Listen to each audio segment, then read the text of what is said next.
Olá, caros amigos da Liga Espírita do Estado de São Paulo, sejam mais uma vez muito bem-vindos à nossa leitura e comentários do Evangelho segundo o Espiritismo.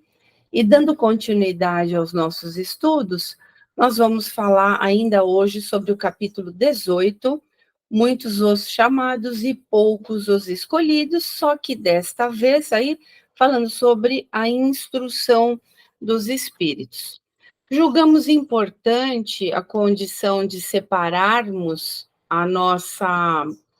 aqui os nossos comentários, porque lembrando, né, sobre o que falamos no nosso encontro anterior, que muito nos é dado, né? Nós sempre fomos convidados a revisitar o verdadeiro cristianismo, né? Aquele que, né, o cristianismo redivivo, aquele cristianismo renovado que o Espiritismo, né, nos dá o devido esclarecimento, né?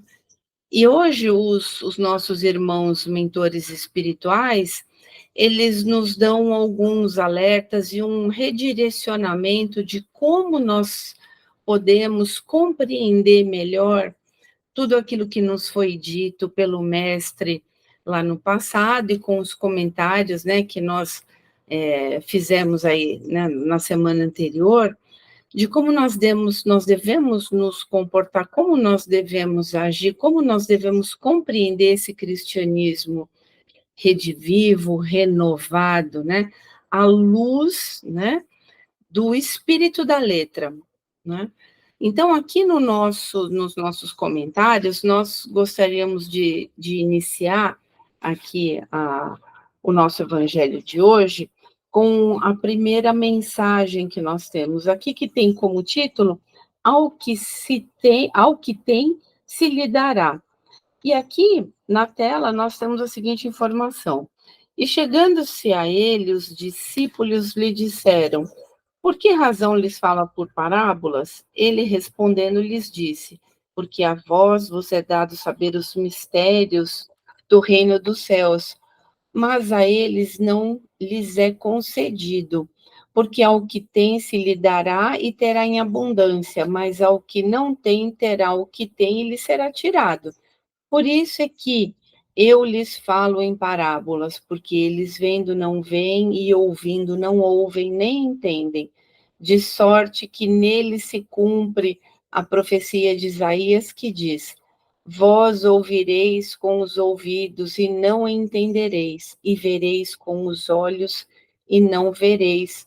Está em Mateus capítulo 12, versículos de 10 a 14, e Marcos, no seu capítulo 4, versículos 24 e 25, diz para nós: também lhes dizia: atendei ao que ides agora ouvir, com a medida com que medirdes aos demais, vos medirão a vós, e ainda que vos acrescentará, porque ao que já tem, dar-se-lhe-á, e ao que não tem, ainda o que tem se lhe tirará. Parece paradoxal essa passagem, né? Parece um pouco contraditória, porque aqui, reforçando a leitura, diz assim: porque ao que tem se lhe dará e terá em abundância, mas ao que não tem e até o que tem lhe será tirado. Então, vamos lá. Para quem tem olhos de ver e ouvidos de ouvir, sob o entendimento, né, no que tange à matéria, né, fica realmente um pouco paradoxal, né, essa fala aí de Mateus e Marcos, né? Mas o que quer dizer isso para nós, né? Então, já rememorando um pouquinho o que nós falamos no nosso último encontro, né, muitos os chamados e poucos os escolhidos, né? Então, nós temos ao nosso dispor muitos recursos, nós temos, e recursos quais são, né? Nós temos saúde, nós temos um bom entendimento, temos acesso à informação, temos um conhecimento relativo, temos a saúde do corpo, temos os bens materiais, enfim, tudo que desfrutamos aqui na encarnação são recursos, como nós dissemos, concedidos por empréstimos a nós, né? E nesse sentido, o que que nós temos que fazer, né? Então, o que que nós temos que fazer diante de todas essas grandes bênçãos que recebemos? Estando nós em abundância ou com certas restrições, tudo que nisso nos foi dado, nós precisamos atender à lei da caridade, a lei do amor, a lei da caridade.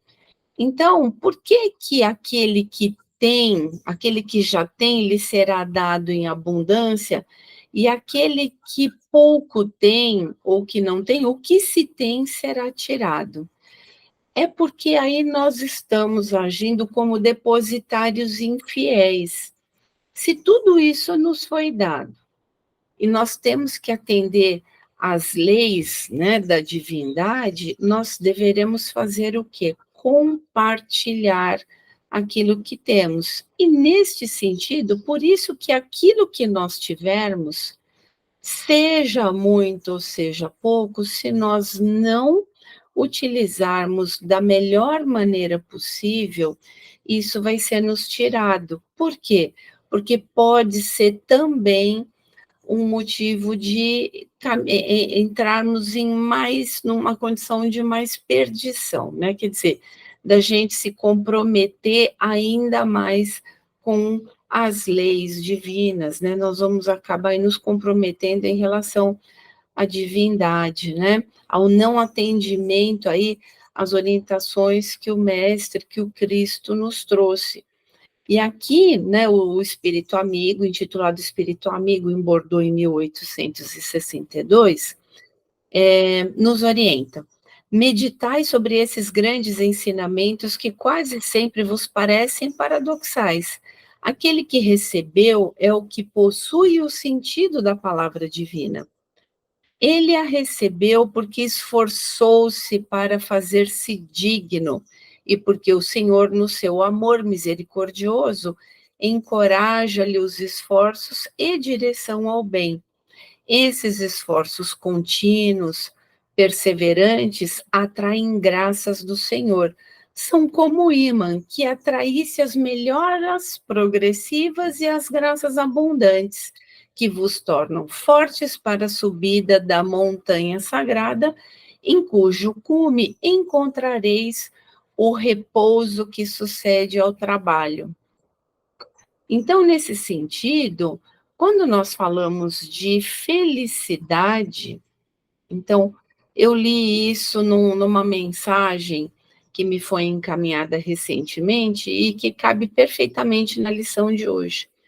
A felicidade, na verdade, ela é devolução. Então, se nos encontrarmos dentro, né, do nosso entendimento felizes, é porque muito provavelmente alguns recursos, né, materiais nos foram concedidos, né? Então, por que que Deus, a divindade, nos traz esses benefícios? É por merecimento, né? Então, ela é uma devolução daquilo que eu fiz, é uma devolução daquilo que, de uma certa forma, eu mereci. São benefícios, é uma felicidade que eu preciso compartilhar através desses instrumentos que me foram concedidos por empréstimo aqui na encarnação. Então, para aqueles que têm olhos de ver e ouvidos de ouvir, voltados tão somente à percepção material, nós vamos ter um entendimento muito restrito em relação à amplitude dos ensinamentos do Cristo. Então, aqui diz muito bem para nós que quanto mais nós fazemos, mais nós dignificamos ou dignificamos aquilo que nos foi concedido, mais a gente recebe. Por quê? Porque nós estamos sabendo usufruir daquilo que nos foi dado.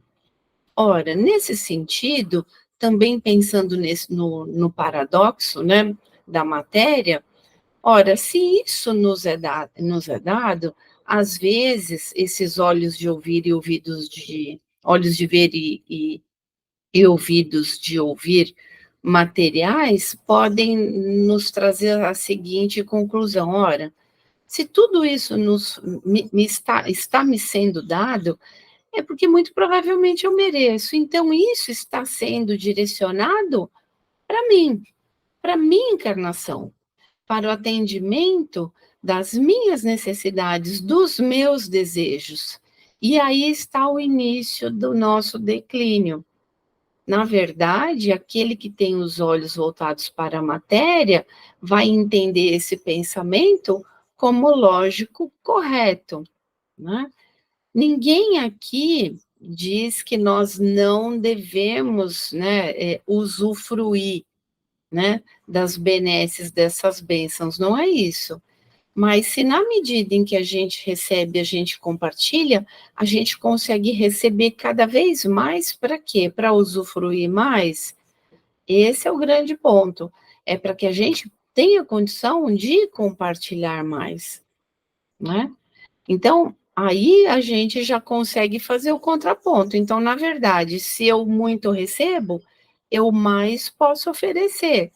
Agora, se eu tenho pouco, ou se eu recebi muito pouco, e esse pouco por prodigalidade, por descuido, por entendimento de que eu preciso satisfazer todos, tão somente todos os meus desejos, eu estou sendo um depositário infiel.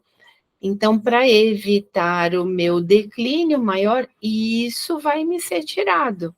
E aqui fala para nós ainda nessa tela, que mostra aqui para nós, né? Temos aqui, não é Deus quem retira daquele que pouco havia recebido, mas é o seu próprio espírito que, pródigo e descuidado, não sabe conservar o que tem e aumentar fecundando a migalha que caiu do seu coração. O filho que não cultiva o campo que o trabalho do pai conquistou, para deixar-lhe de herança, vê esse campo cobrir-se de ervas daninhas.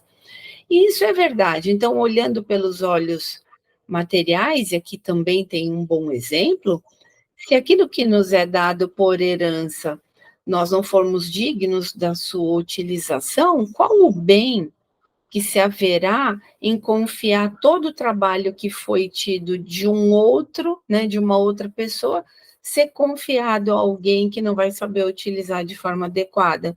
Qual a vantagem, por exemplo, né, para o espírito disso? Nenhuma. E aí, pensando no Pai, né, na divindade em Deus, é isso que ele faz conosco, né? Olha, você não tem sabedoria para utilizar ainda. Por isso que já te dado pouco, porque você não tem sabedoria para utilizar. Mas se do pouco que te foi dado, você agir com sabedoria, eu vou lhe dar cada vez mais. Então, nesse sentido, as graças, né, o reino dos céus não é um algo estacionário. Então, mesmo no declínio, na queda, nós podemos reverter esse cenário material, e aí é o grande pedagogo, né, da nossa própria encarnação, podemos ser nós mesmos. E é por isso que nós somos considerados trabalhadores, porque nós estamos aqui na forja da nossa própria felicidade. Então, compartilhando ou partilhando do pensamento desse cristianismo, né, de sermos cristãos renovados, ou simplesmente trabalhadores para o nosso próprio progresso, seja material, intelectual e especialmente moral. Então, nós, como trabalhadores, né, se nós não utilizarmos muito bem dessas benesses, né, nós somos os verdadeiros responsáveis pela nossa queda, pela nossa miséria, né? E as pessoas que, nós, né, que culpamos a divindade por alguma situação, né, que não nos agrada, é de uma ingratidão muito grande para com Deus, né? É de uma ingratidão assim sem precedentes, porque Ele nos concedeu e nós não soubemos usar. E aí nós nos queixamos com Deus porque Ele nos retirou algo, né, que para nós era importante, mas na verdade isso não se aplica. Então, mais uma vez, os verdadeiros responsáveis pelas nossas misérias somos nós mesmos, mas que com coragem, com fé, né, aproveitando a oportunidade de aprendizado, né? Então, trabalhando no firme propósito de uma renovação, e as dores vêm para isso mesmo, né? A dor é um excelente remédio para o espírito, nós podemos reverter isso. E aí, nós vamos sim começar a trabalhar novamente, começar, né? A partir desta semente que foi depositada, né, no nosso espírito, em arrependimento, em entendimento de que aquela decisão que foi tomada não foi a melhor, e tendo essa consciência, nós já estamos trabalhando naquele processo de semeadura onde a brota, né, da árvore da felicidade, da árvore da vida, nós vamos começar a nos renovar, né? Então, aí a analogia da semente, né, e da terra, né, da terra fértil, se faz aqui muito presente nessa nossa lição, né? Então, o importante é que, na queda, nós precisamos entender isso e nos renovarmos, mas com coragem e com trabalho, não em queixas, não em lamentações, e nesse sentido, o arrependimento, né, e a compreensão de que aquela obra, aquele ato mal feito me trouxe a queda, a minha renovação em pensamento, né, em espírito, vai fazer com que, né, essa semente que eu acabei de brotar no meu espírito, que eu acabei de semear, perdão, no meu espírito, vai render um bom fruto novamente. Então, é uma possibilidade de recomeço. E, nesse sentido, Simeão em Bordeaux, em 1863, já nos deixa essa informação. Reconhece-se o cristão pelas suas obras. E aqui ele não fala o bom cristão ou o mau cristão. Ele fala aqui o cristão, né? Porque nos reconhecendo cristãos de fato, nós somos, sim, trabalhadores que estão voltados ao bem, ao partilhar, ao compartilhar, né? A, a, a que nós sejamos aí convidados e trabalharmos, né, pela lei, pelas leis, ou para as leis da divindade. Então, não basta a gente dizer, eu sou cristão, eu conheço Deus, eu reconheço o Deus, né, como única divindade, eu reconheço aqui os ensinamentos de Jesus. E isso faz de nós elementos trabalhadores muito mais responsáveis, porque na medida em que eu conheço, eu vou ser cobrado, né? Então, o verdadeiro cristão, aquele, né, o cristão na verdadeira acepção da palavra, é aquele que pratica. E como ele pratica, né? Através daquilo que a gente consegue externar, né? Então, aqui as nossas obras. Ora, o que são obras? Obras são os nossos atos, comportamentos, né, atitudes? Não, os nossos pensamentos também, né? O nosso firme propósito de estarmos alinhados ao bem. E aí sim, nós somos discípulos do Cristo. E aqui ele fala, discípulos do Cristo, compreendei-as bem. Quais frutos da árvore, quais os frutos que a árvore do cristianismo deve dar? Árvore possante, cujos ramos frondosos cobrem com a sua sombra uma parte do mundo, mas ainda não abrigam a todos os que deveriam reunir-se em seu redor.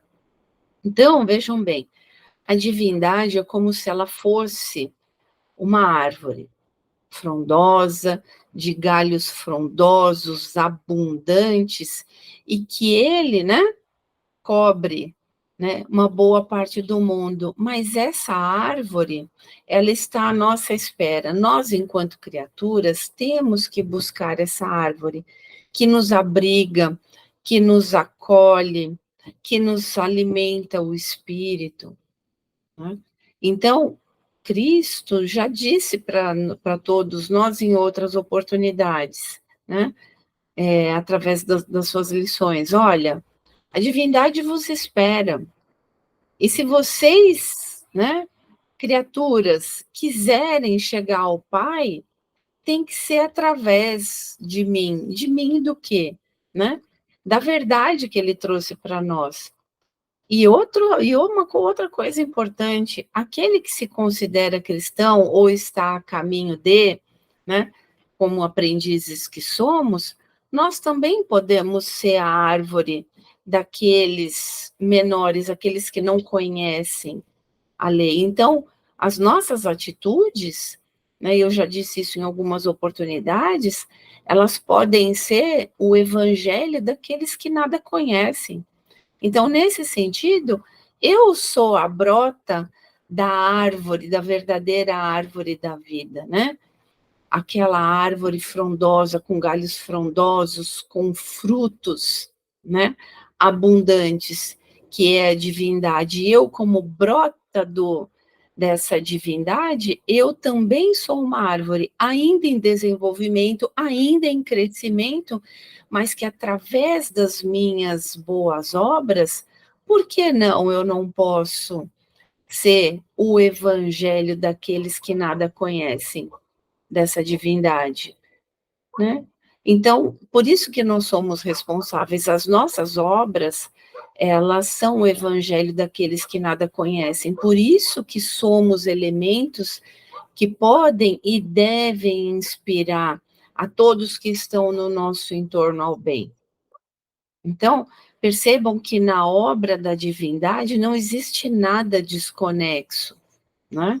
Então, aí sim eu posso dizer que na medida em que aquilo que me foi dado, eu também como aprendiz ainda estou em crescimento, mas eu posso, né, me tornar ainda, mesmo que pequena, uma árvore, e mesmo pequena, mas com árvore com galhos fortes e com bons frutos, eu sou responsável por alimentar aqueles que me observam. E por isso que, nesse sentido, não existe mau cristão ou bom cristão. Existem tão somente cristãos.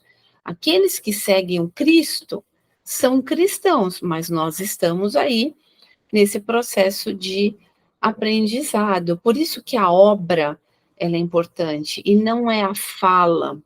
E muitos, né, muitos de nós incorrem em grandes erros nesse sentido. Não adianta nós nos cobrirmos da toga de cristãos, sendo que a nossa obra entra em discordância com a nossa fala. Não adianta nós sermos, né, nos dizermos bons cristãos, ou até mesmo, né, bons médiuns, bons trabalhadores, nós que partilhamos aí, né, compartilhamos da doutrina espírita, se nós incentivamos, né, o separatismo, a partilha, se as nossas palavras elas destoam, né, das lições deixadas pelo Cristo, se nós com a toga, né, de sermos cristãos, ou dessa falsa toga, né, de sermos cristãos, nós incentivamos, né, más práticas, maledicência, julgamentos, enfim, né, tudo que nos é dado, especialmente a saúde do corpo, né, a um bom entendimento, né, a uma boa fala, então, mesmo, né, os bons pensamentos, tudo isso faz de nós elementos elegíveis para o reino dos céus, né? Então, o Cristo nos convida a que sejamos, aí, ainda utilizando, né, a analogia da árvore, esses cristãos de fato, né? Então, muitos de nós acabamos nos revestindo, né, de sermos cristãos, mas alguns tendem, né, alguns de nós ainda tendem a eventualmente, né, a utilizar aí né, as lições do mestre para as nossas conveniências pessoais, né, para aquilo que seja melhor para nós, e não para a maioria das pessoas. Então, o evangelho do mestre, ele não extingue a possibilidade de trabalharmos em nosso benefício, porque estamos aqui também para isso, mas especialmente darmos o que temos, né, de melhor, para que possamos compartilhar. Porque todos nós na encarnação somos, aqui diz, né, viajores sedentos. Todos nós somos viajores sedentos, né? Então, sedentos do quê? De aprendizado, né, de felicidade, né, aquela que não temos aqui, né, já foi dito em vários evangelhos, não essa felicidade que os nossos olhos materiais ou que os nossos ouvidos materiais conseguem captar, né?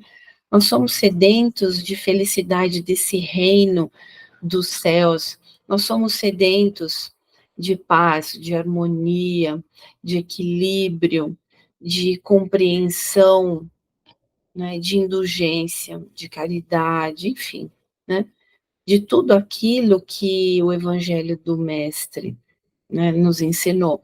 E onde nós vamos saciar essa sede? Onde verdadeiramente existe a fonte, né, dessa nossa sede?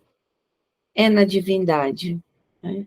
É nesse Deus, né, que Jesus veio mostrar para nós aqui as suas leis, né? E aí ele diz para nós aqui, né, o nosso irmão Simeão, continua: abri, pois, vossos ouvidos e vossos corações, meus bens amados, para as coisas do Espírito. Cultivai esta árvore da vida, cujos frutos proporcionam a vida. Mas qual delas? Aqui ele frisa bem: eterna. Então, que desta forma, se nós conseguirmos, né, absorver com, né, os sensos do espírito as lições, e aqui diz para nós ainda, né, já terminando o evangelho de hoje, não vos coloqueis entre eles, né, aqueles que só, né, se preocupam com as coisas materiais. A árvore que dá bons frutos deve distribuí-los para todos, e depois procurar os necessitados, conduzi-os sob as ramagens da árvore e partilhai com eles o abrigo que ela vos oferece. Então, se esse abrigo nos é oferecido, nós precisamos compartilhar essa árvore que nos foi oferecida. Então, nós temos essa responsabilidade, essa obrigação em abrigar aqueles que têm um menor entendimento, que podem menos ou que creem menos, né? E aí, neste sentido, nós já agradecendo aí, né, a atenção de todos, nós gostaríamos de encerrar o nosso evangelho de hoje com o finalzinho da mensagem aqui que nós lemos do nosso irmão Simeão. Que o Senhor das bênçãos vos abençoe, que o Deus da luz vos ilumine, que a árvore da vida vos faça com abundância a oferenda dos seus frutos. Crede e orai. Então, aqui diz muito bem para nós, na medida em que mais oferecemos, mais abundante seremos em bênçãos, né? Então, que Deus, nosso Pai, Jesus, o nosso Mestre, nos abençoe a todos, nos fortaleça, que tenhamos uma excelente semana e até o nosso próximo encontro. Que assim seja, graças a Deus. Até mais.